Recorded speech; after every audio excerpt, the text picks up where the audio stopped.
नमस्कार दोस्तों, अगेन मेरा फेवरेट टॉपिक। इस पे कितनी मर्जी वीडियोस बना सकता हूँ, कंटेंट बहुत ज़्यादा है। तो कई पहले भी बनाए हैं, पर अब थोड़ा सा फ्रेश पर्सपेक्टिव लेकर आया हूँ। Again the question is why they will not let you buy a home when you are young. कितने यूट्यूब पे देख लो, कितने आर्टिकल, फाइनेंशियल आर्टिकल्स। भाई घर नहीं खरीदना, क्योंकि घर खरीदोगे तो किसको फ़ायदा होगा? बैंक को फ़ायदा होगा, ब्याज जाएगा। किसको फ़ायदा होगा? बिल्डर को फ़ायदा होगा। किसको फ़ायदा होगा? गवर्नमेंट को फ़ायदा होगा। किसको फ़ायदा होगा? प्रॉपर्टी भी बेचने वालों को फ़ायदा होगा। किसको फ़ायदा होगा? ऐसे ऐसे करके लिस्ट बना रखी है। ठीक है, मैं एक चीज़ पूछना चाहता हूँ, ये जितने वीडियोज़ बनाते हैं, ठीक है, और आप ऑडियंस से भी, यार जब गाड़ी खरीदते हो तब तो नहीं बोलते ऐसा कि जीएसटी तो गाड़ी पे भी लगता है, रजिस्ट्रेशन तो उसकी भी होती है, इंश्योरेंस कंपनियां उधर भी जाती हैं, बैंक का लोन उधर भी लेना होता है, 5-7 साल में गाड़ी ख़त्म। बैंक गाड़ी की कंपनियां वाले भी पैसा कमाते हैं। जब फ़ोन खरीदते हो तब कुछ नहीं बोला जाता। पर रियल एस्टेट में क्यों ऐसा होता है, कभी समझा आपने? रीज़न ही ये है कि रियल एस्टेट अगर आप ले लोगे यंग होके तो दो चीज़ें होंगी। आपको 9 से 10 साल में आज़ादी मिल जाएगी। 15 साल का जो लोन लिया जाता है, डेटा है 8 से 9 साल में लोन चुका दिया जाता है। लोन लिया हमेशा 15 साल के लिए जाता है, 20 साल के लिए लिया जाता है, लेकिन चुकाया जाता है 8 से 9 साल में। ये बैंक्स का ही डेटा है, आप अपनी गूगल करके रिसर्च कर सकते हो। दूसरी चीज़, जितनी भी ये कैलकुलेशंस करेंगे सब में 8-8.5% इंटरेस्ट लेंगे। और भाइयों अभी तो 6.5% चल रहा है, कल को हो सकता है फिर बढ़ जाए 6.75 हो जाए। पर जितना आज का इंटरेस्ट है उससे बताओ, और क्या 15, 16, 18 साल आपको लगता है इंटरेस्ट रेट 6.5-7 भी रहेंगे एंड 3-4% पे नहीं गिर जाएंगे? That is one. दूसरी चीज़, इन्फ्लेशन और किराया तो ये सारे के सारे कैलकुलेशंस में 2.75-3% ही बताते हैं। अरे भैया, जनकपुरी का डीडीए फ्लैट 1987-88 में 2.5-3 लाख का लिया हुआ, उसका किराया आज के दिन साल का 4-4.5 लाख आता है। वो तो 150% रेंटल यील्ड है, 2.5% कहाँ है? इतनी दूर की क्यों बात बतानी, सबको ट्रेडिंग करके बताना है। और ये रियल एस्टेट प्रॉब्लम क्या है ना, ये सब तो बता रहे, पर जो रियल एस्टेट की भी ज्ञान देते हैं और जो कवर करते हैं, इन्फ्लुएंस करते हैं, वो भी कोई इनसे कम नहीं है। तो मतलब ये तो जो हैं सो हैं, पर ये भी जो हैं ट्रेडिंग कर लो, एग्जिट कर लो, मैं एग्जिट दिला दूंगा, अभी एग्जिट मिल जाएगा 8 महीने। मेरे को इतनी क्वेरीज आती हैं, जी फलाने ने बोला था 6 महीने में एग्जिट हो जाएगा, 8 महीने में। एक ही एग्जिट गारंटीड है हमारी लाइफ में, कौन सा? हम सब इस दुनिया से एग्जिट हो जाएंगे, और उसकी गारंटी भी किसी की नहीं है। एस्ट्रोलॉजर होके बता रहा हूँ ये बात, ठीक है? तो when you buy a real estate, you should buy a real estate which you want to own for next 30, 40, 50, 60, 100 years.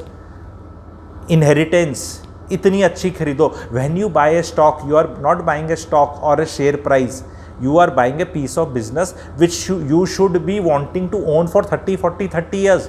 कि ये घरों में लोग पेंट कराते रहेंगे, ये टेक्नोलॉजी शायद चेंज नहीं हो, पेंट करने की टेक्नोलॉजी चेंज हो जाए, पर पेंट तो होगा। तो क्या मैं पेंट कंपनी का शेयर खरीद लूँ? हाँ भाई खरीद ले, ठीक है। ये मकान शायद सीमेंट से ही बनते रहेंगे और कंस्ट्रक्शन में सीमेंट ही यूज़ होता रहेगा, चाहे माइवन कंस्ट्रक्शन भी आ जाए, चाहे कुछ भी आ जाए, सीमेंट का घोल ही लगेगा। तो मैं क्या सीमेंट की कंपनी का शेयर खरीद सकता हूँ? क्या मैं किसी बैंक, इंडिया में बैंक चलेंगे कई साल, बहुत सालों से चल रहे हैं, पैसा बैंकों के थ्रू होता है, तो क्या बैंक का शेयर खरीद सकता हूँ? ये क्या ये बैंक अगले 30 साल चलेगा? उस हिसाब से खरीदना है। ये एग्जिट एंट्री में कौन बताते हैं? आपके जितने .coms हैं, जहाँ भी ये डीमैट अकाउंट खोलते हैं, क्या कहते हैं? Buy this share 220 rupees, sell at 270। क्यों 270 पे सेल करूं भाई मैं? अगर अच्छा शेयर है और अगर घटिया कंपनी है तो मैं खरीदूं क्यों? और मुझे खरीदनी अच्छी कंपनी है। हम सारे अगर 15-15, 20-20 कंपनी लेके बैठ जाएं, इनकी तो ब्रोकरेज बंद हो जाएगी। लेकिन ये नहीं चाहते, तो इसलिए प्रोडक्ट्स आते हैं फ्यूचर एंड ऑप्शंस। इसी तरह प्रोडक्ट कॉम्प्लिकेटेड आते हैं, यही रियल एस्टेट में होता है।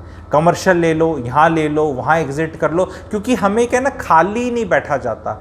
Inability of a person to sit idle in a room for 10 minute is the reason for all the कलेश इन द वर्ल्ड। हम लोग 10, 15, 20 मिनट भी बिना कुछ करे, आप देखो बैठ जाओ तो, बिना मोबाइल फ़ोन, बिना किसी से बात करे, बिना सोए। मैं इसको पंखा टेस्ट कहता हूँ, बच्चों को करवाता हूँ, कई बच्चों को, कि सिर्फ पंखा देखेगा, जो मन में सोचना है सोच ले, लेकिन कोई स्टिमुलस नहीं है तेरे को, किसी से बात नहीं कर सकता, ना टीवी देख सकता, ना स्क्रीन, ना किताब पढ़ सकता, ना लिख सकता, सिर्फ तेरे को सोचना है और आंखें हैं और अपना मेडिटेशन करनी है, मेडिटेशन कर ले, सो नहीं सकता। So the problem is this. So the नया जनरेशन को why they should buy properties, so that वो 8, 9, 10 साल में when they are hitting 35 age, golden age age पर एस्ट्रोलॉजी बहुत पुराने बंधनों से छूटने की 36 है, सैटर्न एक्टिवेट हो जाता है। सैटर्न में आप देखना जितने भी आप लड़के हो ना, 36 में आप अपने फादर के और मदर के उससे थोड़े आज़ाद हुए होंगे, अपनी सोच आई होगी। नहीं तो लड़का यानी लड़कियों के लिए एप्लीकेबल नहीं है, क्योंकि उनका अलग प्लानेटरी सिस्टम होता है, वो फिर भी जल्दी निकल लेती हैं। जितने भी पुरुष हैं और जितनी भी औरतें हैं, उनको होना चाहिए कि हाँ भी 36 की उम्र के बाद मेरा पति अपना दिमाग लगाने लग जाएगा। तो जो फीमेल ऑडियंस है उनके लिए, और मेल ऑडियंस आप बताना कि 36 के बाद कितनों को अपने अंदर से खुद ही आज़ादी फील हुई। गहरे टॉपिक्स हैं, एक टॉपिक में बहुत ज्ञान मिल रहा है आपको, ठीक है। तो घर इसलिए लेना है कि अगर 24, 25, 26, 27 साल की उम्र में ले लिया आपने, 28 साल तक ले लिया, तो 36 में तो वैसे आज़ादी मिल जाएगी। क्योंकि घर अगर आपका हो गया तो फिर आप अपने बॉस को भी आंखें दिखा सकते हो, क्योंकि मोटा खर्चा किराए का होता है। That is a big thing. ऊपर से सारा सोशल स्टेटस इंडिया में घर से होता है। बैंक में आपने क्या रखा है किसी को नहीं पता। लोग म्यूचुअल फंड, अरे जी झुंझुनवाला से तो ऊपर नहीं बनोगे आपको, या कोई है झुंझुनवाला से ऊपर आप में से शेयर मार्केट में, ठीक है। तो भाई साहब उनने भी 14 मंजिल का घर बना रहे हैं, और उस घर की स्टोरी सुन लोगे ना, उनने पहले 2014-15 में 4 फ्लैट खरीदे, फिर उनने 18 में 4 फ्लैट खरीदे, फिर आखिरी फ्लैट अभी थोड़े दिन पहले लेके पूरी बिल्डिंग उनकी होगी, फिर पूरी बिल्डिंग होगी तो ज़मीन इनकी होगी, तो पूरी उनने तोड़ी, फिर अब वो बना रहे हैं। तो भाई मज़ा तो उन्हें भी आ रहा है बनाने में, जो हमारे दिग्गज हैं, ठीक है। तो of course nobody is saying कि इफ़ योर नेटवर्थ इज 10,000 करोड़ तो यू हैव 9,500 करोड़ की प्रॉपर्टीज, ठीक है। I am not saying that, but I am telling you that you do get identity from a place where you stay. Dress and address carries a lot of weightage in our country. So the earlier you do this, whole life is left to play that mutual fund and stock market खेल once you have sorted out this. And the rental which you pay today goes in the गड्ढा, you don't get anything back. वो आपको ये calculation तो बता देंगे कि तेरी EMI से इतने का शॉर्टफॉल हो रहा है, तो ये वाली तुम ये डाल दो। प्रॉब्लम तो ये कि वो यहाँ डलती भी तो नहीं म्यूचुअल फंड में, और म्यूचुअल फंड में डल भी जाए और म्यूचुअल फंड आपका 1 करोड़ भी हो जाए, तो महीने का म्यूचुअल फंड 1 करोड़ हुआ 2 लाख 3 लाख 4 लाख तो नहीं देता। और लोग मुझे आज तक एक सवाल मेरे को और पूछना है, मैं पता नहीं अगला अलग वीडियो बनाऊं। यार एक चीज़ बताओ, 3 करोड़ का अगर आपने म्यूचुअल फंड ले लिया तो 6 लाख रुपये या 7 लाख रुपये साल के वो एक्सपेंस चार्जेस ले लेते हैं, एक्सपेंस रेशो बोलते हैं, यानी महीने के 65,000। तो आपने कोई 3 करोड़ की प्रॉपर्टी ली तो क्या उसकी मेंटेनेंस 70,000 है क्या? नहीं है ना। 10,000 होगी, 5,000 होगी, 8,000 होगी, 12,000 होगी, लेकिन 72 तो नहीं है। लेकिन म्यूचुअल फंड में जब 1 करोड़ का म्यूचुअल फंड है आपका लिया हुआ, उसमें एक्सपेंस रेशो 2.5% के करीब है। और अगर ब्रोकर के थ्रू लिया है तो ऑफकोर्स उसमें ट्रेल कमीशन के कारण आपको डायरेक्ट वाले में और भी लॉस होता है 1% का। तो तकरीबन आप महीने का 25,000 रुपया उस बंदे को 1 करोड़ रुपए का रखने के लिए दे रहे हो महीने का।